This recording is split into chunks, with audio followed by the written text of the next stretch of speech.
واپسی کا سفر خاصی خاموشی سے طے ہو رہا تھا۔ آسماں نے دردیزہ نگاہوں سے اس کے چہرے کو دیکھا جو ڈرائیونگ کرتے خاصے کشیدہ تاثرات لیے بیٹھا تھا۔ اس کے ماتھے کی رگ پھولی ہوئی تھی اور یہ اس کے ضبط کی علامت تھی۔ بھویں سکیڑے وہ ونڈو اسکرین کی طرف دیکھ رہا تھا، مگر یوں معلوم ہوتا تھا جیسے کسی تکلیف دہ منظر پر نظر ہو اس کی۔ میرا خیال ہے در مکنون کو کمزوری کے باعث چکر آ گیا تھا، بالآخر نازیہ بیگم نے گفتگو کا آغاز کیا۔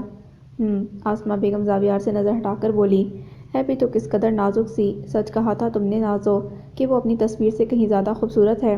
ان کے لہجے سے ہی مرعوب اور متاثر ہونے کا تاثر مل رہا تھا۔ کیا خیال ہے مومو، میں نے ٹھیک کہا نا؟ آف کورس ماما، واقعی شی از اے ریئل بیوٹی۔ اس کے باوجود بڑی سادہ سی لگی مجھے۔ مومنا نے صاف گوئی سے اپنے خیالات کا اظہار کیا۔ مان ان تینوں کی نظریں ڈرائیو کرتے زاویار کی طرف اٹھ گئی تھیں۔ وہ خاصے خوفناک موڈ میں تھا اور اب کار کی رفتار 100 سے اوپر جانے لگی تھی۔ اس نے یکدم ہی اسپیڈ خطرناک حد تک بڑھا دی تھی۔ زوی سلو ڈاؤن، یہ کیسے ڈرائیو کر رہی ہو تم؟ آسماں بیگم نے دہشت زدہ ہو کر اس کا کندھا تھاما تھا۔ اتنے میں یکدم سامنے آ جانے والے ٹرک سے بمشکل بچائی تھی گاڑی اس نے۔ زوی بھائی پلیز ذرا آہستہ چلائیں۔ مومنا کی خوف سے حالت بگڑنے لگی۔ زوی کیا کر رہے ہو بیٹا، ذرا سنبھالو۔ نازیہ بیگم بھی پریشان ہو کر ڈرائیونگ سیٹ کو مضبوطی سے پکڑ کر اس کے قریب آ کر زور سے بولی، مگر وہ جیسے اس وقت کچھ سن نہیں رہا تھا۔ زاویار آئی سیڈ اسٹاپ اٹ۔ آسماں بیگم نے ناچار اس کا کندھا پکڑ کر جھنجھوڑا تو جیسے وہ کسی بھیانک خواب سے جاگا۔ ذرا سا رخ موڑ کر ساتھ بیٹھی ماں کے چہرے پر اڑتی ہوائیاں دیکھ کر اس کی لہو رنگ آنکھوں میں یکدم دھند سی اتر آئی۔ اچانک ہی کار کی اسپیڈ ہلکی کر دی تھی اس نے۔ صرف چند لمحوں کے لیے اپنے سامنے موت دیکھ کر جب انسان کی یہ حالت ہو جاتی ہے تو جو پل پل موت مرتا ہوگا اس کی اذیت کا کیا عالم ہوتا ہوگا۔ ایک بے خودی کی کیفیت میں یہ الفاظ نکلے تھے اس کے منہ سے۔ آسماں سمیت وہ دونوں بھی بھونچکا سی رہ گئی۔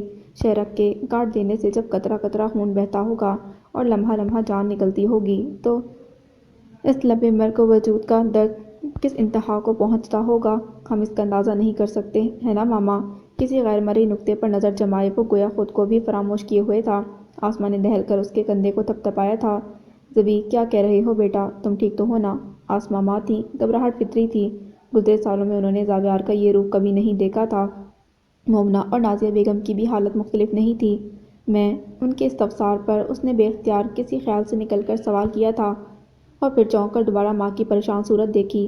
یکلگ اسے احساس ہوا کہ وہ کیا کہہ رہا ہے، کیا کر رہا ہے۔ سیکنڈ کے 1000ویں حصے میں اس نے یکدم خود کو کمپوز کیا تھا، اپنے بکھرے خیالات اور منتشر اعصاب کو سمیٹا تھا۔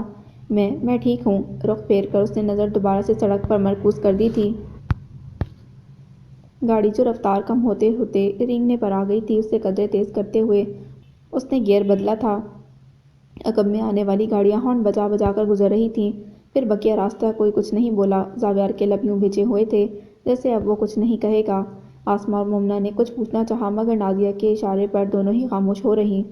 ہٹ دھرمی ضد اور جبر کا نتیجہ دیکھ لیا تم نے سائرہ بیگم، منع کیا تھا نا میں نے تمہیں، مگر تم نے مجھ سے غلط بیانی کی کہ در مکنون راضی ہو گئی ہے۔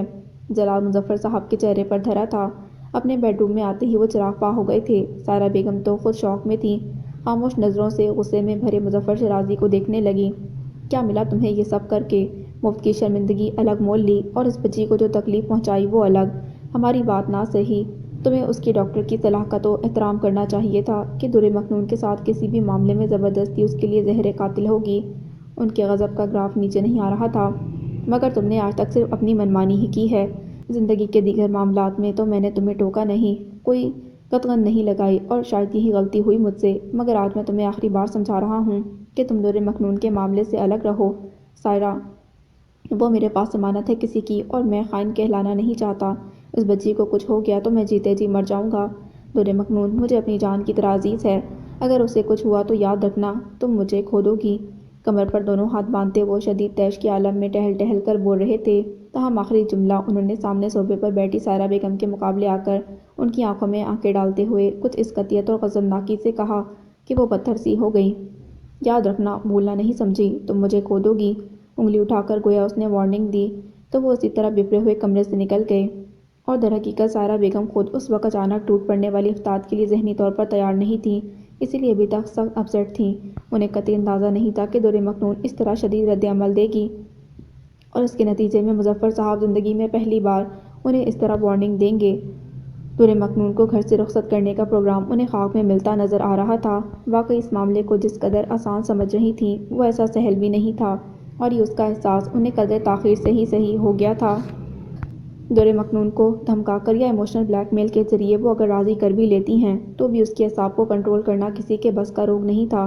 خود دور مکنون کے بھی اپنے اوپر کوئی اختیار نہیں رکھتی تو کجا کہ دوسرے لوگ بھی جو اس کے خلاف منشا کام اس سے لینا چاہتے ہیں۔ شاید مظفر ٹھیک ہی کہتے ہیں، مجھے اس معاملے میں جلد بازی نہیں کرنی چاہیے۔ شادی کا گھر ہے یہ۔ دوسرے مظفر خود ابھی اسپتال سے لوٹے ہیں۔ ایسے میں دور مکنون کی ذہنی اور جسمانی صحت پر پڑنے والے ناخوشگوار اثرات مظفر کو پھر سے بیمار کر سکتے ہیں۔ مجھے بہت احتیاط سے کام لینا ہوگا۔ جہاں اتنے سال اسے برداشت کیا، چند ماہ اور سہی، ردا کی شادی کا معاملہ نپٹ جائے، پھر اطمینان سے دیکھوں گی کہ کیا کرنا ہے۔ فی الحال تو وہ پڑھ بھی رہی ہے، دیکھتے ہیں کیا تیر مارتی ہے۔ وہ زخمی پرندہ آخر کتنی دور تک پرواز کر سکتا ہے؟ یوں بھی ابھی اس کی کون سی عمر نکلی جا رہی ہے؟ اگلے 3-4 سال تک کا کافی ٹائم ہے اس کے پاس۔ حسن بھی اللہ نے ضرورت سے زیادہ ہی دے رکھا ہے، لہٰذا رشتہ تلاش کرنا مشکل نہیں ہوگا۔ بس مجھے خود صبر کرنا ہوگا اور اس وقت کا انتظار کرنا ہوگا جب دور مکنون واقعی ذہنی طور پر کچھ مضبوط ہو جائے اور گزرے وقت کے ساتھ اپنے اوپر بیتنے والے سانحے کو کسی حد تک بھول جائے۔ پھر شاید نئی زندگی کی ابتدا کرنے میں اسے دشواری محسوس نہ ہو، مگر اتنا وقت اسے برداشت کرنا، وہ بھی اپنے گھر میں، کس قدر مشکل ہے۔ وہ سوچتے سوچتے بے بس سا محسوس کرنے لگی تھی خود کو۔ مگر یہ بھی سچ تھا کہ آج جو کچھ ہوا اس سے دل ہی دل وہ ٹھیک ٹھاک ڈر گئی تھیں۔ تاہم زاویار نے جاتے جاتے جس مربت کا اظہار کیا وہ ان کے لیے کافی حد تک تسلی بخش تھا، اور آگے وہ اسی نہج پر کچھ سوچنا چاہ رہی تھیں، مگر اس کے لیے کچھ وقت درکار تھا۔ کم از کم ردا کی شادی تک تو وہ اس معاملے کو مزید نہ چھیڑنے کا عہد کر چکی تھیں۔ بھولتا کون ہے وقت کے گھاؤ کو، ہجر کے تند طوفان کو، بے یقین لہر میں وصل کے خواب کی ڈوبتی ناؤ کو؟ بھولتا کون ہے اپنے قاتل خدوخال کو، دکھ اٹھاتے ہوئے ماہوں سال کو؟ بھولتا کون ہے عمر کی شاخ پر کھلنے والی اس اولین شام کو، بے سبب جو لگا اس الزام کو، پھر تیرے نام کو؟ بھولتا کون ہے اپنے قاتل کے قاتل خدوخال کو؟ بھولتا کون ہے؟ تو گویا زاویار انصاری تم زندہ ہو۔ بستر پر چت لیٹی وہ چھت کو گھور رہی تھی۔ وجود اس کمرے میں موجود تھا، مگر ذہن کی پرواز کہیں اور تھی۔ مجھے جیتے جی مار کر تم زندہ ہو۔ کوئی بد دعا نہیں لگی تمہیں، کوئی نقصان، کوئی غزل نہیں پہنچی تمہیں۔ مجھے تمام عمر کا خسارہ دے کر کس قدر مطمئن ہو تم؟ آنسو تیزی سے نکل کر تکیے میں جذب ہو رہے تھے۔ کتنے مہینوں بعد پھر سے اس کے رونے کے دن آ گئے تھے۔ اظہار صاحب کی آمد سے لے کر آج زاویار انصاری کے شیرازی ولا آنے تک اس کی آنکھوں سے چند لمحوں کے لیے بھی آنسو جدا نہیں ہوئے تھے۔ وہ اس وقت حسرت سے سوچ رہی تھی، زاویار انصاری کا مضبوط وجود گویا آنکھوں کی پتلیوں پر ٹھہر گیا تھا۔ یا اللہ، کیا کوئی کسی کو زندہ قبر میں اتار کر بھی اتنے سکون سے، اس قدر اطمینان کے ساتھ نئی زندگی شروع کر سکتا ہے، بغیر کسی ملال کے، بنا کسی احساس جرم کے؟ اس کا دل نوحہ کنا تھا اور آنسوؤں سے تکیہ بھیگتا جا رہا تھا۔ آخر میں نے کیا بگاڑا تھا تمہارا زاویار انصاری؟ آخر کیوں تم نے میری دنیا اجاڑ کر رکھ دی؟ آخر کیوں؟ یکدم وہ پھوٹ پھوٹ کر رو دی۔ یوں لگ رہا تھا جیسے اس کا دل پھٹ جائے گا۔ جس چہرے کو بھولنے کی خاطر وہ رات کو ٹرینکولائزرز لیتی تھی وہ آج اس کے سامنے آ کھڑا ہوا تھا۔ قسمت کی کیسی ستم ظریفی تھی، اس کا قاتل آج اس کے سامنے کھڑا تھا اور وہ بے بسی کی تصویر بنی کھڑی تھی۔ ہاں زاویار انصاری، تم قاتل ہو میرے ماما بابا کے، میری خوشیوں کے۔ اللہ تمہیں کبھی… بد دعا گویا اس کے لبوں پر روک لی تھی، مگر جیسے دل سے نکل گئی ہو اور دل پر اس کا اختیار نہیں تھا۔ اللہ تمہیں کبھی سکون اور خوشی نہ دے۔ روتے روتے اس کی ہچکی بن گئی، رو رو کر سر درد کرنے لگا تھا، مگر آنسو تھے کہ رکنے کا نام ہی نہ لے رہے تھے۔ کاش ان آنسوؤں میں ایسی گھل جاؤں جیسے نمک کی ڈلی پانی میں گھل کر گم ہو جاتی ہے۔ کاش میرا نام و نشان بھی مٹ جائے، جیسے میری خوشیوں کا، میرے سکون اور عزت کا نام و نشان مٹ چکا ہے۔ کتنی ہی بھاری ساعتیں اس طرح گزری تھیں۔ شام کے بعد سے وہ اسی طرح کمرے میں بند تھی۔ بس ایک بار مظفر صاحب نے آ کر اس کے سر پر تسلی بخش ہاتھ رکھا تھا اور معافی مانگی تھی۔ بیٹا مجھے معاف کر دو، تمہارے ساتھ زبردستی کرنے کا قطعی کوئی حق نہیں ہمیں۔ تم نہیں چاہتی تو نہ سہی، ہمیں تمہاری خوشی عزیز ہے، اور اگر تمہاری خوشی اسی میں ہے کہ تمہیں اپنے سے جدا نہ کریں تو ہم میں سے کوئی تمہیں اس خواہش کے خلاف نہیں لے جائے گا۔ اس کے گھنے بالوں والے سر پر شفقت سے ہاتھ رکھتے ہوئے انہوں نے انتہائی عاجزی، شرمندگی اور محبت سے آبدیدہ ہوتے ہوئے کہا۔ تو ساکت بیٹھی دور مکنون نے حسرت اور بے یقینی سے انہیں دیکھا۔ اپنی نظروں سے زخمی مت کرو بیٹا، میں گناہ گار ہوں تمہارا، معاف کر دو اپنے انکل کو۔ مظفر شیرازی تو جیسے بکھر سے گئے تھے۔ دور مکنون تڑپ کر اٹھ کھڑی ہوئی۔ پلیز ایسے مت کیجیے، آپ بڑے ہیں میرے۔ وہ گھٹ گھٹ کر رو دی۔ اسی کا تو دکھ ہے بیٹا کہ تمہارے بڑوں کے ہوتے بھی یوں جبر ہوا تم پر، تمہاری مرضی اور خوشی کے خلاف۔ گہری سانس بھر کر شرمندگی سے انہوں نے کہا تو در مکنون بے چین سی ہو گئی۔ قصور آپ کا نہیں انکل، میرا ہے۔ میں نے خود میمی خالہ کو انکار نہیں کیا، معافی تو مجھے مانگنی چاہیے کہ آپ کے لیے شرمندگی کا باعث بنی۔ میمی کو میری وجہ سے سبکی کا سامنا کرنا پڑا۔ اچانک ہی وہ رو پڑی تھی۔ جانتی تھی کہ مظفر صاحب کس قدر ناراض ہوئے ہوں گے، ان کے اور سائرہ بیگم کے مابین تلخی در مکنون کے باعث کتنی بڑھ گئی ہوگی۔ اسی لیے بالخصوص انہیں مطلع کیا کہ سائرہ بیگم نے اس کے اقرار کے بعد ہی اتنا بڑا قدم اٹھایا تھا، مگر سامنے کھڑا وجود بھی وقت کے سیلِ رواں میں بہہ کر یہاں تک آیا تھا۔ وہ جانتے تھے کہ وہ اپنے محسنوں کے احسان اتارنے اور سائرہ بیگم میں اپنی نفرت نبھانے کے لیے کسی بھی حد تک جا سکتی ہیں۔ میں جانتا ہوں بیٹا، سب جانتا ہوں، بس تم سب کچھ بھول جاؤ جو کچھ ہوا۔ بس اتنا یاد رکھو تم میری بیٹی ہو، اور بیٹی اپنے والد کے لیے رحمت ہی رحمت ہوتی ہے۔ انشاءاللہ آئندہ تمہیں اس گھر میں کوئی دکھ نہیں ملے گا۔ خوش رہو اور پڑھ لکھ کر اپنے ماں باپ کا نام روشن کرو۔ تمہارے ہر خواب اور ہر فیصلے میں میں تمہارا ساتھی ہوں، شفقت سے کہتے ہوئے انہوں نے یقین دہانی کرائی تھی۔ مجھے یقین ہے انکل، اور سچ مانیے تو مجھے آج تک آپ کے گھر میں کبھی کوئی دکھ نہیں ملا۔ رندے ہوئے گلے سے اس نے کہا تو وہ ٹوکے بنا نہ رہ سکے۔ یہ گھر تمہارا بھی ہے بیٹا، بلکہ اب تو سب سے زیادہ تمہارا ہے۔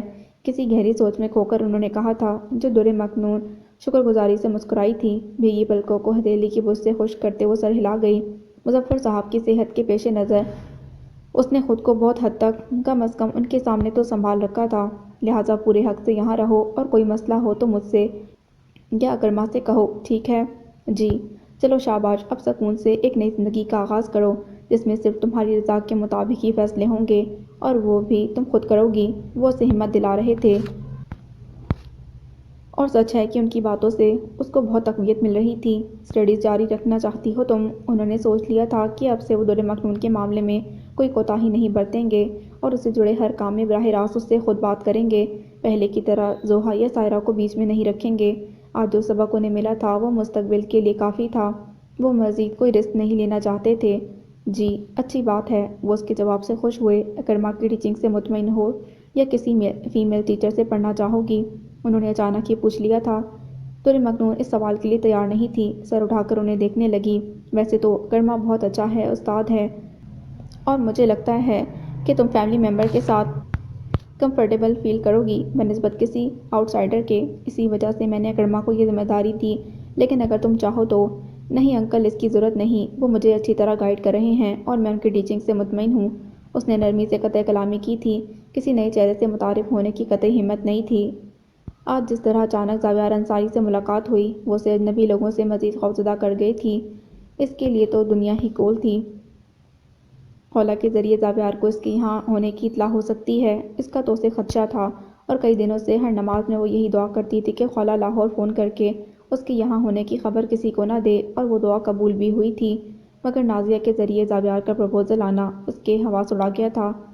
اکرما کے لیے کہے گئے اس کے جملوں پر مظفر صاحب طمانینت سے مسکرا دیے۔ پھر کچھ دیر اس نے اسٹڈیز سے متعلق بات کرتے رہے، اور پھر ڈھیر ساری نصیحتیں اور بہت سارا یقین دلا کر اپنے کمرے سے رخصت ہو گئے۔ اس کے بعد سے اب تک وہ کمرے سے باہر نہیں نکلی تھی، حتیٰ کہ ڈنر کے لیے بھی جب اسے بلایا گیا تو وہ سوتی بن گئی۔ زاویار کے بعد اظہار صاحب کا سامنا کرنے کا مطلع ارادہ نہیں تھا اس کا، مگر اب رات کے 10 بج رہے تھے، دروازے پر دستک کی آواز سن کر اسے اٹھنا ہی پڑا۔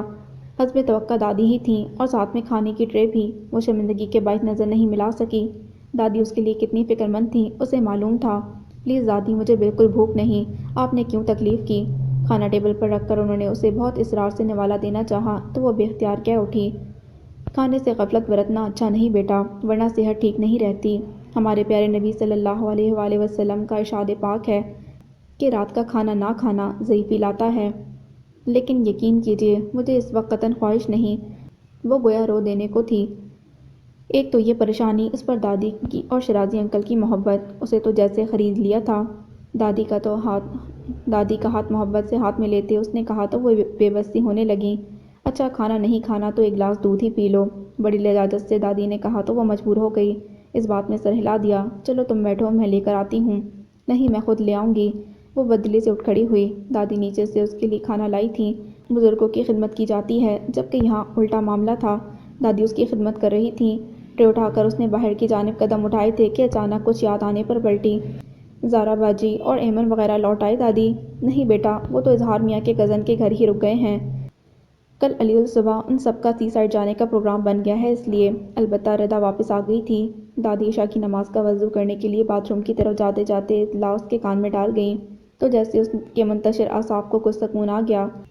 دودھ گرم کرنے کے خیال سے ابھی فریج کھولا ہی تھا کہ کچن کے دروازے سے اکرما اندر داخل ہوا۔ میز پر کھانے کی ٹرے جوں کی توں دھری تھی۔ دور مکنون! اکرما کی آواز پر وہ بری طرح دہل گئی تھی۔ ایک ہاتھ سے دودھ کا ٹیٹرا پیک چھٹ کر زمین پر جا گرا اور فریج کے دروازے پر اس کی گرفت یکدم سخت ہو گئی۔ وہ بری طرح ڈری تھی اور اکرما شرمندہ ہو گیا۔ "I am sorry". وہ 2 قدم بڑھا کر اندر آ گیا تھا۔ اب کے لہجے میں پہلے سے زیادہ نرمی تھی۔ "مجھے اندازہ نہیں تھا کہ آپ متوجہ نہیں ہیں"۔ اس کی دی ہوئی وضاحت پر دور مکنون نے محض ایک نظر دیکھا تھا اسے۔ اکرما کو اس نگاہ میں خفت اور شرمندگی کے علاوہ ایک بار پھر وہی خوف دکھائی دیا جو چند ماہ پہلے یہاں واپس آنے پر اسے دور مکنون کی آنکھوں سے جھلکتا دکھائی دیتا تھا۔ تاہم گزرے دنوں میں وہ دھیرے دھیرے اکرما سے مانوس ہوتی چلی گئی تھی، مگر کل اور آج کے واقعات نے اسے ایک بار پھر چند ماہ پیچھے دھکیل دیا تھا۔ پرسوچ نظر سے اسے دیکھتا اکرما گہری سانس بھر کر اندر چلا آیا۔ "آپ نے کھانا نہیں کھایا"۔ یکدم دوستانہ انداز میں کہتا وہ کرسی کھینچ کر میز کے پاس آ بیٹھا تھا۔ اپنی کئی دنوں کی محنت وہ اس طرح ضائع ہونے نہیں دے سکتا تھا، لہٰذا دور مکنون کا گریز محسوس کر کے گفتگو کا آغاز کر دیا تھا، اور وہ جو دودھ ہاتھ میں لیے کھڑی گلاس لینے کے لیے سوچ رہی تھی، بے اختیار نظر اٹھا کر براہ راست اس کی آنکھوں میں دیکھنے لگی۔ خلاف توقع وہ ناراض نہیں تھا، ورنہ اسے تو لگا تھا کہ آج مہمانوں کے سامنے جو غلطی اس سے ہوئی اور جو سب کی تمام گھر والوں کو اس کے باعث اٹھانی پڑی، وہ کم از کم دادی اور شرارتی انکل کے سوا کوئی معاف نہیں کر سکے گا۔ حتیٰ کہ اکرما کی طرف سے بھی اسے قدرے خفگی کا اندیشہ تھا۔ "میں نے کچھ پوچھا ہے آپ سے"۔ اس نے سنجیدگی سے سوال کیا تو دور مکنون نروس ہو کر نظر جھکا گئی۔ "میرا دل نہیں چاہ رہا"۔ مجرمانہ انداز میں سر جھکایا۔ "تو دل کی سزا آپ معدے کو کیوں دینا چاہتی ہیں"۔ سینے پر بازو لپیٹتے اس نے کرسی کی بیک سے کمر ٹکا لی تھی، اور اب لاجواب اور بے بس سی دور مکنون اس کی نظر کے فوکس میں تھی۔ مجھے انفیکٹ بھوک بھی نہیں ہے"۔ اسے کوئی ڈھنگ کا بہانہ نہیں سوجھ رہا تھا۔ اکرما کے سامنے تو یوں بھی حواس کھونے لگتی تھی۔ درحقیقت اسے اکرما سے بڑا ڈر محسوس ہوتا تھا، ایسا ڈر جیسا کسی شاگرد کو اپنے استاد سے ہو یا کسی چھوٹے کو اپنے بڑے سے ہوتا ہے۔ "بھوک نہیں ہے"۔ وہ حیران ہوا۔ "امپاسبل! میری اطلاع کے مطابق صبح آپ نے ناشتہ نہیں کیا تھا، لنچ پر بھی چند لقمے میرے سامنے ہی زہر مار کیے تھے آپ نے، تو پھر کیسے ممکن ہے کہ آپ کو بھوک نہ ہو"۔ میز پر ہلکے سے ہاتھ مار کر وہ سیدھا ہو بیٹھا تھا۔ دور مکنون مارے خفت کے نظر نہ اٹھا سکی۔ اسے تو گویا پورے دن کا حساب معلوم تھا۔ گلابی ہونٹوں کے گوشے بری طرح کچلتے وہ سامنے کھڑی تھی۔ "چلیے مائکرو ویو میں یہ کھانا گرم کریں اور لا کر یہاں رکھیں"۔ اب کہ ذرا دیر پہلے والی نرمی کے برعکس واضح حکم صادر ہوا تھا، دور مکنون رو دینے کو ہو گئی تھی۔ مرے مرے ہاتھوں سے دودھ کا پیک واپس فریج میں رکھ کر کھانا گرم کرنے کو رکھا تھا۔ "ذرا جلدی ہاتھ چلائیں۔ میں آج کی تاریخ میں ہی کھانے کی بات کر رہا ہوں۔ چلیں، ہری اپ"۔ اس کی بددلی محسوس کرتے ہوئے اس نے مزید کہا اور اسے جلدی جلدی کام کرنے پر مجبور کر دیا تو وہ بادل ناخواستہ تیزی سے ہاتھ چلانے لگی۔ آخر وہ کمرے سے باہر آئی ہی کیوں، یہ سوچ کر پچھتاتے ہوئے اس نے کھانا لا کر میز پر رکھا تھا۔ "چلیے بسم اللہ کیجیے"۔ اسے یوں ہی کھڑا دیکھ کر اس نے قدرے تحکم سے کہا تو وہ ناچار اس کے مقابل رکھی کرسی پر آ بیٹھی۔ "کھانا شروع کیجیے دور مکنون، نہیں تو میں خود نوالے بنا کر آپ کو کھلانا شروع کر دوں گا، اور جو میں نے ایسا کیا نا تو 3 روٹیوں سے پہلے میرا ہاتھ رکے گا نہیں، اور آپ اچھی طرح جانتی ہیں میں ایسا کر بھی سکتا ہوں"۔ اس کے بے دلی سے نوالا توڑنے پر یکدم اسے ڈپٹ کر کہا تو سامنے بیٹھی دور مکنون نے انتہائی حیرت سے اسے دیکھا تھا۔ اس کی گھنی مڑی ہوئی پلکوں والی ڈارک براؤن آنکھیں بہت گہری تھیں۔ کل رات ان آنکھوں میں دیکھا تھا اس نے، اور دوبارہ دیکھنے کی ہمت نہیں تھی۔ "اپنے اسٹوڈنٹ سے کس قدر سختی کے ساتھ پیش آ سکتا ہوں میں، ابھی اس کا اندازہ نہیں ہے آپ کو"۔ "ناؤ ہری اپ"۔ وہ تو گویا کلاس لگائے کھڑا تھا۔ دور مکنون مجبوراً چپ چاپ کھانا زہر مار کرنے لگی۔ اس طرح اس کے سامنے بیٹھ کر کھانا کھانے کی سزا بہت تکلیف دہ تھی، اور اس کا اظہار اس کے سرخ چہرے سے بھی ہو رہا تھا۔ اکرما کو بالآخر ترس آ ہی گیا اور وہ جس کام کے لیے آیا تھا، یعنی کافی کے لیے، وہی بنانے اٹھ کھڑا ہوا۔ "یہ روٹی آپ مکمل کھائیں گی، اور ڈیزرٹ کا ایک باؤل، اس کے بعد ہم دونوں کافی پئیں گے، اور آپ اپنی میڈیسن لیں گی۔ Is that clear to you". Coffee maker کی طرف جاتے اس نے حکم صادر کیا تھا۔ حکم حاکم مرگی مفاجات کے مصداق، وہ صرف سر ہی ہلا سکی تھی۔ اکرما کو اس کے روئے روئے چہرے کو دیکھ کر درحقیقت بڑا ترس آیا، مگر اس وقت یہ سختی اس کے لیے ضروری تھی، اس لیے نظر انداز کر کے آگے بڑھ گیا، اور پھر واقعی اس نے کھانا پورا کھائے بغیر اسے کچن سے نکلنے نہیں دیا۔ اسی دوران کافی بھی بن گئی تو 2 مگ نکال کر اس کے سامنے ہی باہر چلا آیا تھا۔ لیجیے پئیں۔ ایک مگ اسے تھمایا تو وہ شکر گزار سی ہو گئی۔ تھینکس، مدھم سی آواز میں کہا۔ ارے تھینکس تو مجھے آپ کا کہنا چاہیے کہ آپ نے کھانا کھا لیا۔ در حقیقت تو میں شکر گزار ہوں آپ کا۔ اس کی سمجھ میں نہیں آیا کہ وہ طنز کر رہا ہے یا سنجیدہ ہے۔ بے اختیار نظر اٹھا کر اسے دیکھا تھا۔ ایسے کیا دیکھ رہی ہیں؟ کچھ غلط کہا ہے میں نے؟ کافی کا سپ لیتے وہ لاؤنج پر پڑے صوفے پر بیٹھ گیا۔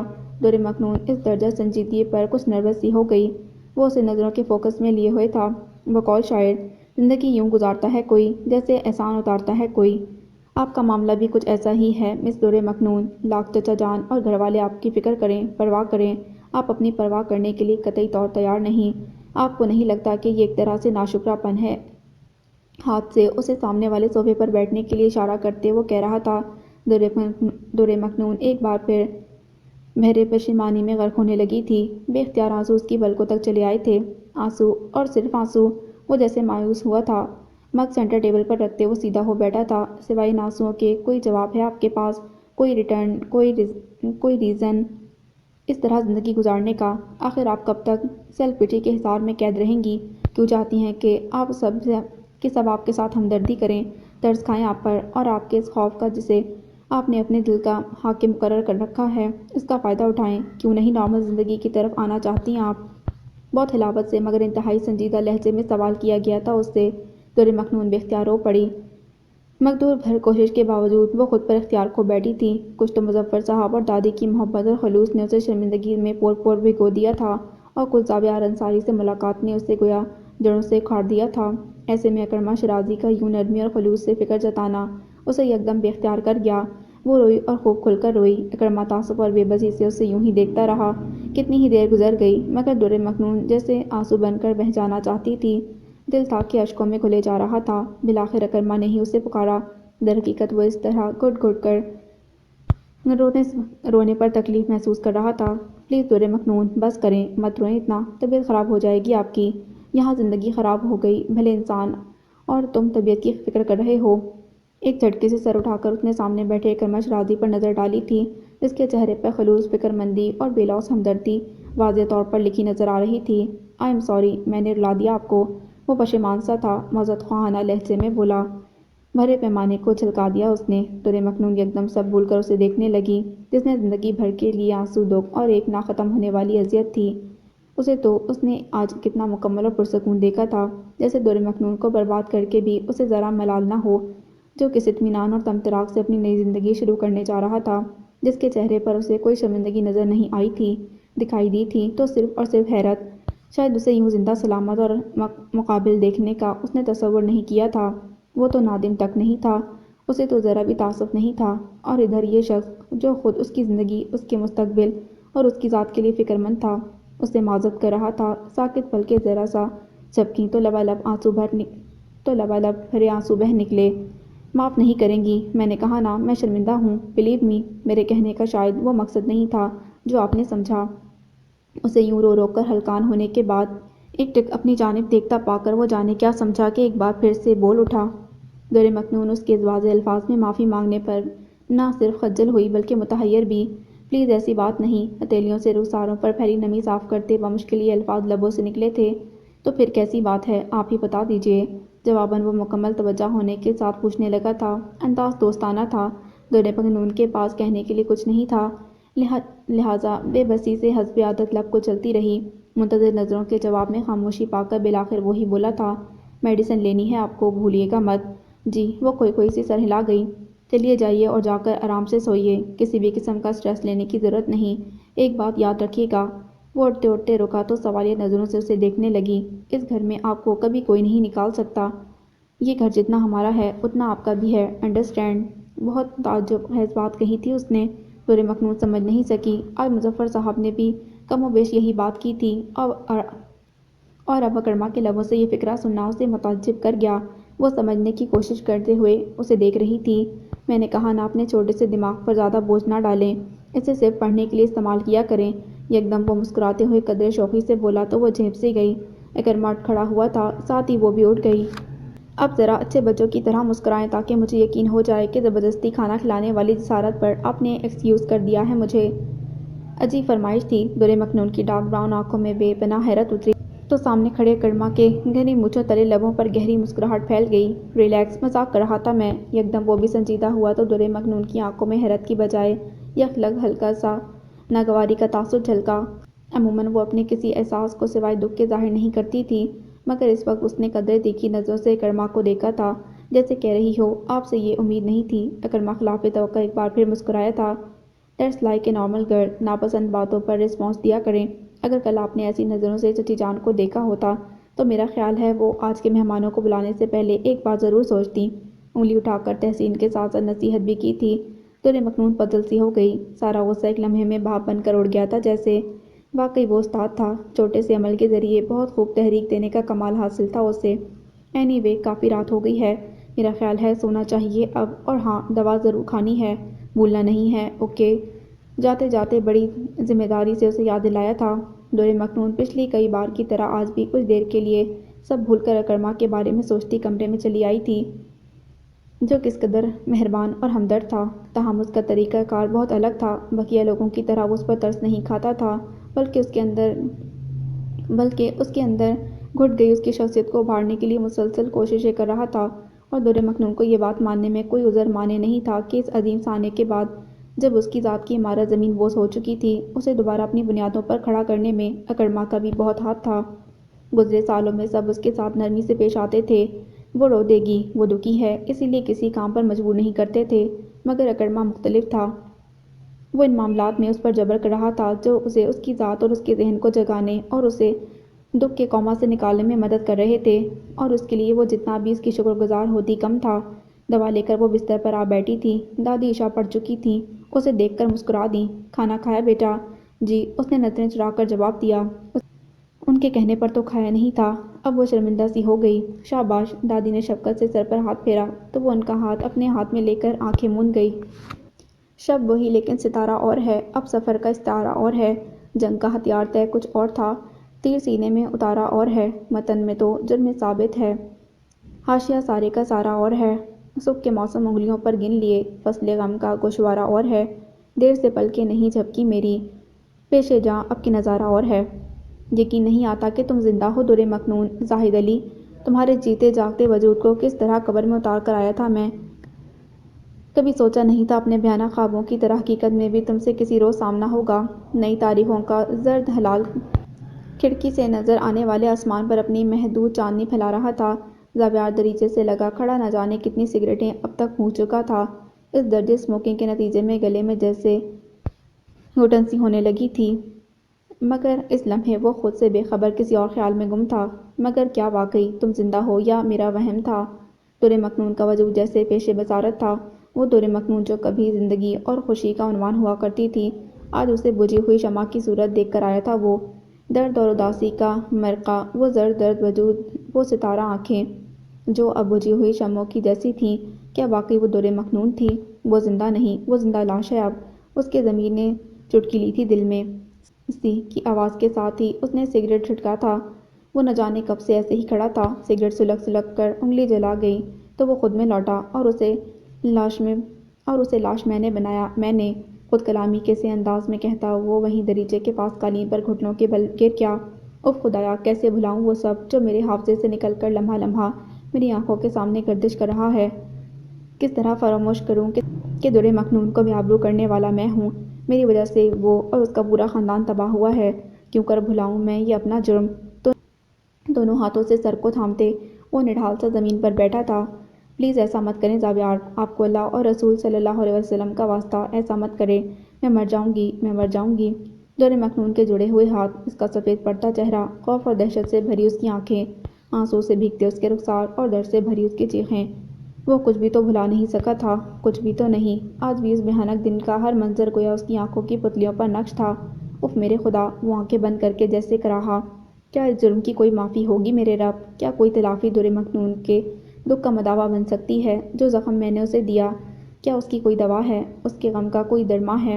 ایسا پہاڑ جیسا غم ملا تھا اسے۔ مجھے تو لگا تھا وہ کمزور لڑکی شاید زندگی ہی ہار گئی ہوگی، مگر اس کا دل اب تک اس کی بصارتوں کا اعتبار کرنے کو تیار نہیں تھا کہ جس وجود کو کھلی آنکھوں سے دیکھ کر آیا تھا وہ در مکنون ہے۔ اپنی بدقسمتی کو نہ سہی، مگر موت کو شکست ضرور دی تھی اس نے، ورنہ جس مقام پر اس نے اسے چھوڑا تھا وہاں سے کسی کا بھی زندہ بچ کر آنا یقیناً معجزے سے کم نہیں۔ ان تینوں کو گھر ڈراپ کر کے وہ کام کا بہانہ کر کے گاڑی بھگا لے گیا تھا۔ کئی گھنٹے باہر گزارے تھے اور جب سے واپس آیا کمرے میں بند تھا۔ آسماں 2 بار دروازے پر دستک دے کر انتظار کرتی واپس پلٹ گئی تھیں۔ انہیں گمان ہوا شاید تھک گیا ہے اسی لیے جلد سو گیا ہوگا۔ کئی بار شہرین کی کال بھی آئی مگر اس نے موبائل آف کر رکھا تھا۔ جیسے صدیوں کا رت جگہ آ سمایا تھا آنکھوں میں۔ نیند کیسے آنی تھی؟ اس کی پوری رات تو سود و ضیاع کا حساب لگاتے گزری۔ کرنل کامران مرزا کی ہدایت کے مطابق صبح 7 بجے وہ سب لوگ پکنک کے لیے نکل گئے تھے۔ یہی وجہ کہ وہاں بہت اچھا وقت گزرا کہ دوپہر 4 بجے وہ سب لوٹ آئے تھے۔ سمندر اور اس کی لہروں نے حسب توقع بڑی گرمجوشی سے ان کا استقبال کیا تھا۔ تمام وقت وہ لوگ پانی میں ہی رہے، لہٰذا واپسی پر تھکن حد سے سوا تھی۔ میمونہ بیگم انہیں شیرازی ولا ڈراپ کرنے کی بجائے ڈنر کے لیے گھر لے آئی تھیں۔ گھنٹہ بھر آرام کے بعد شاور لے کر شہرین تیار تھی۔ خیریت، یہ تم کہاں جا رہی ہو؟ اسے ڈریسنگ روم سے باہر نکلتے دیکھ کر خولا نے پوچھا تھا۔ سوچ رہی ہوں ذرا زبی کی طرف چکر لگاؤں۔ کل سے فون ریسیو نہیں کیا اس نے۔ یقیناً جنرل زابیار کا موڈ اب تک ٹھیک نہیں ہوا۔ کلائی پر گھڑی باندھتے ہوئے شہرین اطمینان سے بولی، ساتھ ہی چہرے پر فکر کے ساتھ ساتھ مسکراہٹ بھی تھی۔ جواباً خولا نے اسے سنجیدگی سے دیکھا۔ تمہاری یہ ناز برداریاں ہی تو ہیں جنہوں نے اس کا دماغ خراب کر رکھا ہے۔ 10 بار کال کی تم نے اسے مگر اس نے ریسیو نہیں کی۔ آج بھی اسی کی سائٹ پر بار بار ٹرائی کیا تم نے مگر نو آنسر۔ اور اب تم یہ بنفس نفیس اسے ملنے جا رہی ہو۔ کریلا نیم نہیں چڑھے گا تو اور کیا ہوگا؟ قدرے چڑھ کر ڈپٹا تھا اسے۔ جواباً حسب عادت شہرین ہنس پڑی تھی۔ کم آن یار، ہی از مائی بڈی۔ یہ بڈی ایک دن ہبی بن جائے گا نا، تب سمجھ میں آئے گی تمہارے۔ پہلے ہی اس کا دماغ 7ویں آسمان پر پہنچا رکھا ہے تم نے۔ خولا کو ہمیشہ کی طرح شہرین کا رویہ ہضم نہیں ہو رہا تھا۔ اب اتنا بھی برا نہیں ہے وہ۔ سامنے والے کے غصے پر ہمیشہ کی طرح اسے ہنسی آ رہی تھی، پھر چاہے مقابل زابیار ہو یا خولا۔ ہاں مگر اتنا ضرور ہے۔ خولا نے بھویں اچکائی۔ جواباً وہ خاموشی رہی، بس ہلکے ہلکے مسکراتی رہی۔ جانتی تھی جتنا بولے گی خولا کا پارا اتنا ہی چڑھے گا۔ یہ سب آج سے نہیں ہمیشہ سے تھا۔ لاہور میں جب تینوں ساتھ رہتے تھے، جب بھی کسی نہ کسی بات پر زابیار کا موڈ آف ہو جاتا تھا اور وہ اس کے آگے پیچھے پھرا کرتی تھی، خولا ہمیشہ سے اس کی حرکت سے چڑھتی تھی۔ اس کے خیال میں زابیار کو بگاڑنے میں آغا جان کی سختی اور شہرین کی نرمی دونوں کا ہاتھ تھا۔ شہرین کے پاپا آرمی میں تھے، اسی لیے ہمیشہ ادھر ادھر پوسٹنگ ہوتی رہتی تھی۔ اسی وجہ سے اس کا پورا بچپن ننیال میں آغا جان کے پاس زابیار کے ساتھ گزرا۔ بعد میں مڈل کے بعد شارجہ سے خولا آئی تو انہیں جوائن کر لیا، جو کہ اگلے 8-9 سال ان کے ساتھ رہی۔ شہرین سے بڑا طارق بھی کچھ ٹائم ان کے قوم کا حصہ ہی رہا، پھر آرمی جوائن کر کے چلا گیا۔ تینوں جتنے اچھے دوست تھے اتنا ہی لڑتے بھی تھے۔ ویسے ایک بات بتاؤ شہرین، تمہیں نہیں لگتا کہ جس طرح تم اس کے آگے پیچھے پھرتی ہو وہ اس کا کچھ اور مطلب بھی لے سکتا ہے؟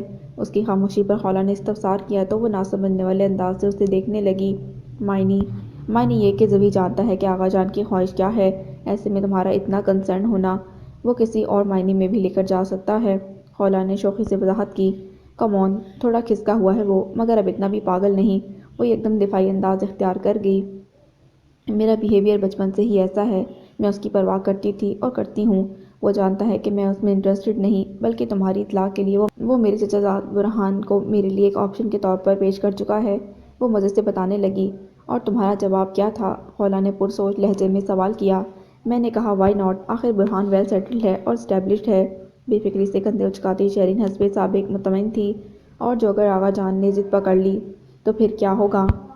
اس کا تو کوئی مسئلہ ہی نہیں ہے باس، ادھر آغا جان ضدی ہیں تو ادھر اپنا ہٹیلا زابیار ہے، سو ڈونٹ وری۔ جب تک یہ دونوں تھرڈ ورلڈ وار نہ کر لیں گے اتنی دیر میں تو تم مسٹر اکرما اور میں اپنے پرنس چارمنگ کے ساتھ پر بھی ہو چکے ہوں گے۔ یوں بھی وہ تو خود کسی کو کل پرپوز کر کے آیا ہے مامی کے ساتھ۔ خوشگوار موڈ میں کہتی انگلیوں سے اڑنے کا اشارہ کرتی شہرین مستقبل کی طرف سے مطمئن تھی، بلکہ یقین بھی تھا۔ چلو اللہ کرے ایسا ہی ہو۔ خولا نے گہری سانس بھر کر اسے دیکھا، پھر ہلکے سے مسکرا دی۔ انشاءاللہ ایسا ہی ہوگا، تم فکر مت کرو۔ اور چلو اٹھو، زبی سے مل کر آتے ہیں، دیکھتے ہیں کل کیا ہوا، کیسی لڑکی تھی، زبی کو کیسی لگی۔ ہاتھ پکڑ کر خولا کو کھینچا تو اس نے نرمی سے چھڑا لیا۔ سوری، میں بہت تھکی ہوئی ہوں، اب ڈنر تک آرام کروں گی، تم جاؤ اس معاش کے آرٹسٹ سے خود ہی نپٹو۔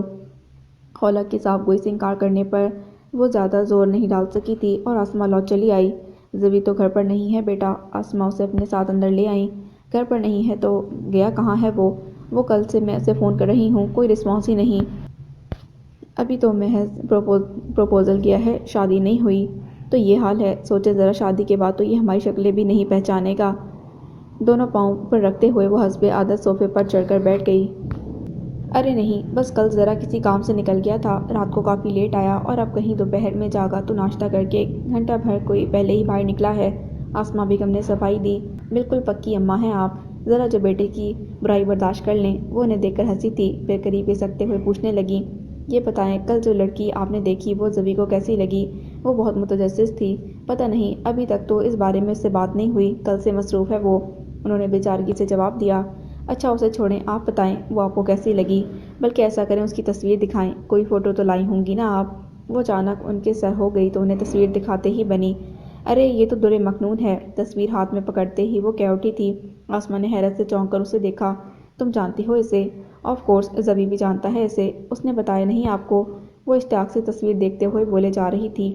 کل واپسی پر اس کے رویے میں ہونے والی تبدیلی کو یاد کر کے کچھ لمحوں کے لیے وہ اپنے حال سے گویا کٹ سی گئی تھی۔ اینی کی فاسٹ فرینڈ ہوتی تھی یہ۔ ادھر لاہور میں آغا جان کا گھر اسٹریٹ کے اس کارنر پر تھا تو ان کا دوسرے کارنر پر، بیچ میں کوئی 10-12 بنگلے تھے۔ اینی تو دن کا آدھا وقت در مکنون کے ساتھ گزارتی تھی۔ ان کے بنا پوچھے وہ تفصیل بتانے لگی تھی، اف یہ تو پہلے سے بھی کتنی پیاری ہو گئی ہے، پہلے تو پکی لاہوری تھی، خاصا ویٹ تھا اس کا۔ اینی تو اسے چبی بلاتی تھی، مگر اب تو جیسے کسی ماڈل کے سانچے میں ڈھالا ہے اپنا فگر اس نے۔ شرین کا تبصرہ بے لاگ اور تحسین سے بھرپور تھا، مگر یہ کہا کراچی میں کیا کر رہی ہے؟ یہ لوگ تو اچانک اسلام آباد شفٹ ہو گئے تھے۔ کافی دیر تصویر ستائشی نظروں سے دیکھنے کے بعد اس نے سیل فون واپس اس کی طرف بڑھا دیا تھا تو سوال کیا، کیا مطلب اچانک؟ ان فیکٹ در مکنون بہت جینیس تھی، لمپس میں ایڈمیشن بھی مل گیا تھا اسے، جبکہ اینی بیچاری انٹری ٹیسٹ بھی کلیئر نہیں کر سکی تھی۔ اس خوشی اور کامیابی کا شکر ادا کرنے دری اپنے پیرنٹس کے ساتھ عمرے پر گئی تھی، مگر اس کے بعد کئی دنوں تک یہ لوگ واپس نہ لوٹے۔ اینی نے جا کر معلوم کیا تو ان کے نیکسٹ ڈور نیبر نے بتایا کہ اچانک انکل کی پوسٹنگ اسلام آباد ہو گئی ہے اور پوری فیملی ساتھ چلی گئی ہے۔ اینی نے بہت انتظار بھی کیا، کئی بار جا کر در مکنون کے گھر پر گھنٹیاں بھی بجائی کہ شاید وہ لوگ واپس آ گئے ہوں، مگر ان میں سے کوئی بھی پلٹا ہی نہیں اور در مکنون کا سیل بھی آف ملا ہمیشہ۔ اچھا، میں نے سنا تھا کہ ان کے گھر پر کوئی ڈاکہ بھی پڑا تھا شاید؟ پتہ نہیں، ہو سکتا ہے ایسا اسلام آباد میں ہوا ہو، لاہور میں تو ایسا کچھ نہیں ہوا۔ مگر سوال یہ ہے کہ در مکنون کراچی میں کیسے ہے؟ اس نے لا علمی کے طور پر شانے اچکا کر سوال کیا تو آسماں بیگم نے مختصراً وہ داستان سنا ڈالی جو سائرہ بیگم نے نازیہ کی گوش گزار کی تھی۔ اف میرے خدایا، یہ کیا کہہ رہی ہیں مامی آپ؟ مجھے یقین نہیں آ رہا کہ صوفیہ آنٹی کی ڈیتھ ہو گئی ہے۔ کتنی زبردست خاتون تھی وہ، در مکنون ان سے، اور وہ در مکنون سے کتنا پیار کرتی تھیں، اب کیسے رہتی ہوگی وہ اپنے پیرنٹس کے بغیر؟ شرین جیسی غیر سنجیدہ لڑکی کی آنکھ میں نمی اتر آئی تھی۔ آسماں بہت متاثر ہوئیں۔ بس بیٹا یہ سب اللہ کی مرضی ہے، ہر آنے والے کو جانا تو ہوتا ہی ہے نا۔ اب در مکنون اپنی خالہ کے پاس یہاں کراچی میں رہتی ہے۔ ان فیکٹ والدین کے انتقال کے بعد وہ کافی ٹائم کے لیے ڈینائل میں چلی گئی تھی، اسی وجہ سے اسٹڈیز بھی کمپلیٹ نہیں ہو سکیں۔ پھر کہیں جا کر رفتہ رفتہ صحت بہتر ہوئی، اب سنا ہے کہ پرائیویٹ امتحان دے رہی ہے۔ ٹھیک ہی تو ہے مامی، اپنے ماں باپ کے بغیر زندہ رہنا، خاص طور پر صوفیہ آنٹی جیسی ماں کے بنا، کسی سزا سے کم نہیں۔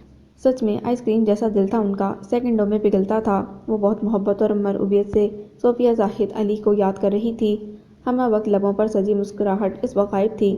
لگتا ہے بہت پسند تھی در مکنون کی مدر تمہیں؟ وہ تھیں ہی ایسی، میں تو آقا جان کے جہنم قدر سے نکل کر جب اس بہشت بری میں جاتی تھی تو یقین کریں واپس آنے کو دل نہیں کرتا تھا۔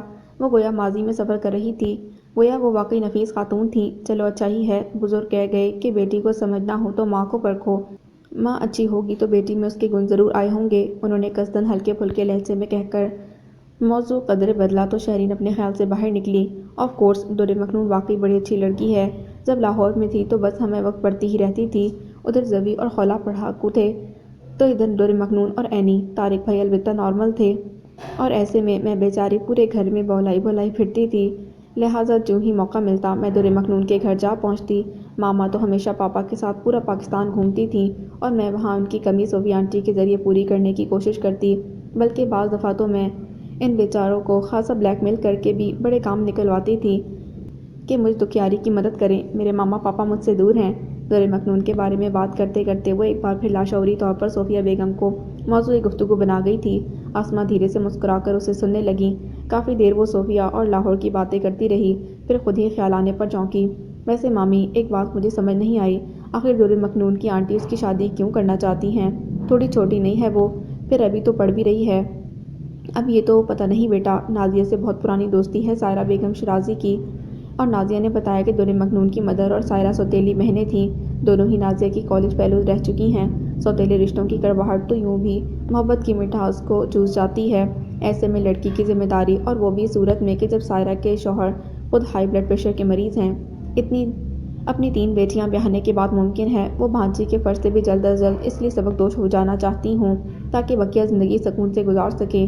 یوں بھی زندگی کا کیا بھروسہ، لڑکی کے والدین کے لیے تو سب سے ضروری کام ہی یہی ہوتا ہے کہ یہاں لڑکی شادی کے لائق ہوئی اور وہاں اس کے ہاتھ پیلے کرنے کے جتن شروع کر دیے۔ آسماں بیگم کا تبصرہ اور تجزیہ حقائق پر مبنی تھا۔ شرین سر ہلا کر رہ گئی۔ ویسے خبر خاصی ایکسائٹنگ ہے، میں آج ہی اینی کو فون کر کے بتاؤں گی کہ وہ اپنی جتنی فاسٹ فرینڈ کو اسلام آباد کا مکین سمجھ بیٹھی ہے، وہ موصوفہ یہاں کراچی میں مقیم اس کی بھابھی بننے کے ابتدائی مراحل طے کر رہی ہیں۔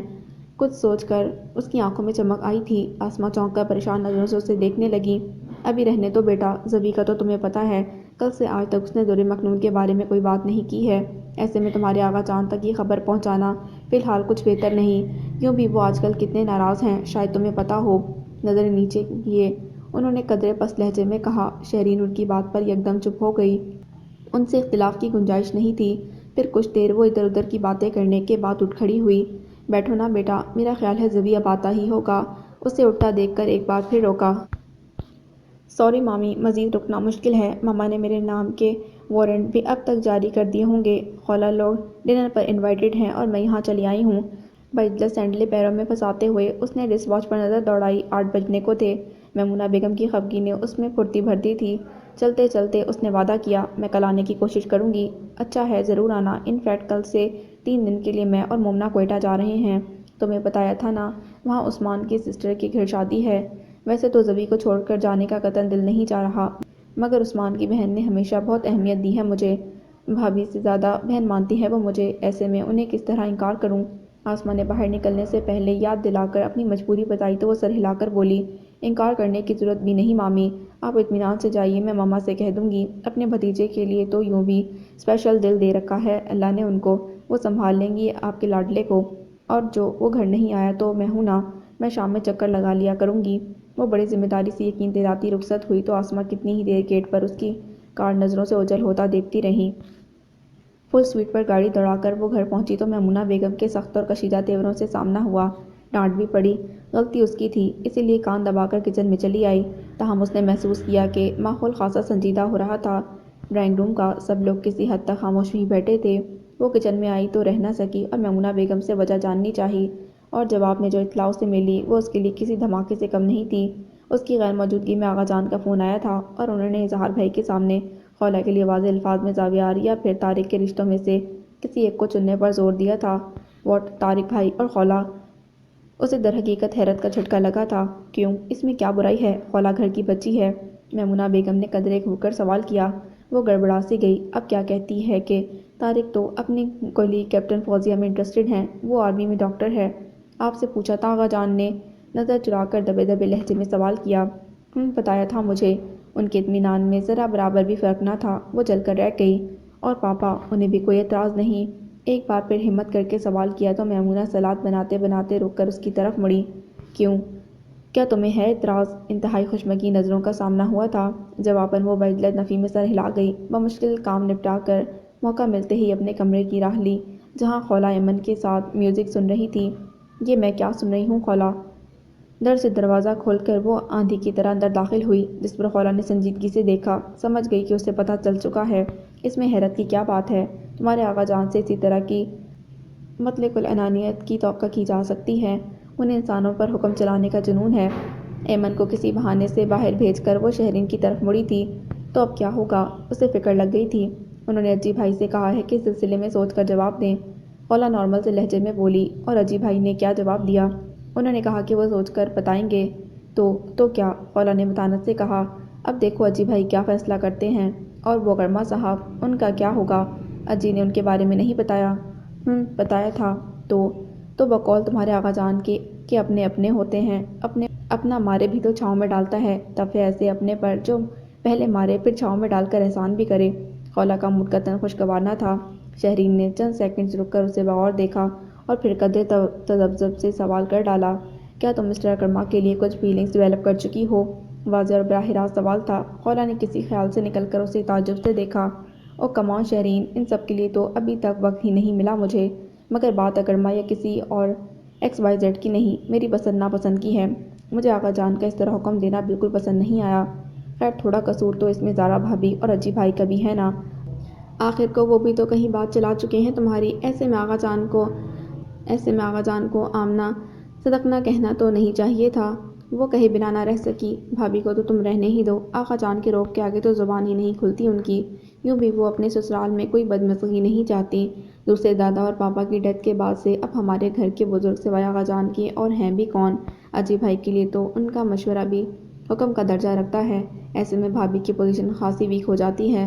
رہ گئے اجی بھائی تو فی الحال تو انہوں نے بھابی کے ذریعے مجھ تک یہ شادی کا فرمان پہنچایا ہے۔ کہنا تو ان کا بھی یہی ہے کہ میں تینوں میں سے کسی ایک کو چن لوں کہ زندگی تو مجھے ہی گزارنی ہے، مگر کیا؟ شرین ہمتن گوش تھی۔ بزرگ پوچھا، مگر میں جانتی ہوں ان کی خواہش بھی فیملی میں ہی رشتہ کرنے کی ہوگی۔ اگر یہاں آنے سے پہلے آقا جان نے یہ پرپوزل ان کے سامنے رکھے ہوتے تو وہ اکرما کا سلسلہ ہی نہ شروع کرتے۔ خولہ اپنے بھائی کو اچھی طرح جانتی تھی، وثوق سے بولی، اف یہ فیملی نہیں، کالے پانی کی سزا ہے۔ یہاں کوئی اپنی مرضی کی زندگی نہیں گزار سکتا۔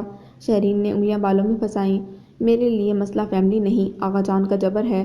ان کی اسی روش نے پہلے بھی معاملات الجھائے تھے۔ شہریار چچا کا معاملہ سب کے سامنے ہے، ان کی زبردستی کا خمیازہ آسمہ چچی کو بھگتنا پڑا، اور اب یہ وہ طریقہ زبیار کے معاملے میں اختیار کیے ہوئے ہیں۔ خولہ نے غصے سے سر جھٹکا تھا، اور اس کی قیمت نہ جانے کس کو چکانی پڑے، اس نے کھوئے کھوئے لہجے میں کہا تو خولہ نے اسے بغور دیکھا۔ خیر اب اس میں اتنا ڈرنے کی بھی ضرورت نہیں، زبیار اتنی آسانی سے ہتھیار ڈالنے والا نہیں، تم بے فکر رہو۔ ہاں مگر طارق بھائی نے تو ہتھیار اٹھائے بھی نہیں ہیں، لہٰذا تم بے فکر مت رہنا، ہمارے گھر سے شاید ہی کوئی مزاحمت ہو۔ So just make up your mind, جواباً وہ برجستہ بولی۔ خولہ ایک ثانیے کے لیے رکی، پھر یکدم مسکرا دی، تاہم اس کی مسکراہٹ ہمیشہ کی طرح تر و تازہ نہیں تھی۔ طارق کے معاملے میں تو شاید ہمارے گھر سے بھی کوئی مزاحمت نہ ہو۔ So you make up your mind, ہو سکتا ہے میں ہمیشہ کے لیے اس گھر میں آ کر تمہاری ناک میں دم کر دوں۔ اس کی ناک کو چٹکی سے پکڑ کر چھوڑتے ہوئے خولہ نے موڈ یکدم بدل کر کہا تو شرین محض مسکرا کر رہ گئی، تاہم اسے خولہ کے چہرے کے تاثرات ناقابل فہم لگے تھے۔ ارے بھئی لڑکیوں، کھانا لگ گیا ہے، باہر نکلو اب۔ میمونہ بیگم کی آواز پر ان کی بات وہیں کی وہیں رہ گئی، اور انہیں ڈنر ٹیبل کی طرف جانا پڑا۔ وہ خولہ سے مزید کچھ کہنا چاہ رہی تھی، مگر ایسا ہو ہی نہیں سکا، اور اس نئی افتاد کے نتیجے میں وہ درِ مکنون کا قصہ بھول گئی جو بڑی بے چینی سے خولہ کو بتانے کے لیے وہ خاصی عجلت میں گھر آئی تھی۔ رات کے 2 بجنے کو تھے۔ وہ تھکن سے چور کسلمندی سے جوتے اتار رہا تھا کہ دروازے پر ہونے والی دستک پر چونکا۔ ماسٹر کی سے گیٹ کھول کر بہت احتیاط سے وہ آسماں لاج میں داخل ہوا تھا۔ اپنی دانش میں تو اس نے ذرا سی بھی آواز نہ ہونے دی تھی، ایسے میں دروازے پر ہونے والی دستک پہچان کر وہ قدرے نادم ہو گیا تھا۔ آسماں تھیں، اس کے آ جائیں کہنے کے ساتھ ہی وہ اندر داخل ہو گئیں۔ السلام علیکم ماما۔ ہاتھ میں کافی کا مگ تھامے وہ اندر آئیں تو اس نے سلام کیا۔ اتنی رات اس کے لیے تردد کیا تھا انہوں نے، وہ درحقیقت شرمندہ ہوا۔ وعلیکم السلام، زبیب بیٹا تم کہاں تھے صبح سے؟ وہ بہت متردد سی اس کے پاس چلی آئی تھیں، مگ ان کے ہاتھ سے لیتے ہوئے اس کی نظریں ان کے تفکر بھرے سوال پر مزید جھک گئیں۔ بس کچھ کام تھا مجھے، پھر واپسی پر ایک کلی کے ایکسیڈنٹ کے باعث میں گھر جلدی نہیں لوٹ سکا۔ بنا نظر ملائے اس نے بعجلت بہانہ گھڑا تو آسماں کچھ دیر یوں ہی چاہتی نظروں سے اسے دیکھتی رہی، پھر گہری سانس بھر کر چپ چاپ بیڈ کے پاس پڑے صوفے پر ٹک گئی۔ آپ اب تک سوئی نہیں یا ابھی جاگی ہیں؟ گرم گرم کافی کا سپ اس کی تھکن جذب کر گیا تھا۔ متفکر سا وہ سوالیہ ہوا تو آسماں بیگم نے گہری سنجیدہ نظر سے اسے دیکھا۔ جس ماں کا بچہ پچھلی 2 راتوں سے گھر اتنی دیر سے لوٹ رہا ہو، اسے نیند کیسے آ سکتی ہے بیٹا؟ جب تم باپ بنو گے تب سمجھو گے کہ ماں باپ کی راتوں کی نیندیں کس طرح اڑتی ہیں۔ وہ کہے بنا نہ رہ سکیں، زبیار کی شرمندگی جیسے دگنی ہو گئی تھی اس جواب پر۔ آئی ایم سوری، میری وجہ سے پریشانی ہوئی آپ کو، مجھے واقعی ایک کال کر دینی چاہیے تھی۔ کوئی بات نہیں، تمہیں احساس ہو گیا یہی بہت ہے میرے لیے۔ آسماں مسکرا دی۔ بہرحال یہ بتاؤ اب کیسا ہے تمہارا کولیگ؟ بہتر ہے، خطرے سے باہر ہے اب۔ قدرے توقف کے بعد اس نے کہا، بہرحال کچھ تو کہنا ہی تھا، اللہ اپنے حفظ و امان میں رکھے، آمین۔ آسماں کے خلوص سے دعا دینے پر اس نے نظر چرا لی۔ آپ مجھ سے کچھ کہنے آئی تھیں؟ کچھ دیر خاموشی چھائی رہی، جس پر اس نے ہی پہلو بدل کر سوال کیا۔ ان فیکٹ کل ہماری فلائٹ ہے کوئٹہ کے لیے، تم شاید بھول گئے ہو، اس لیے دوبارہ یاد دلا رہی ہوں۔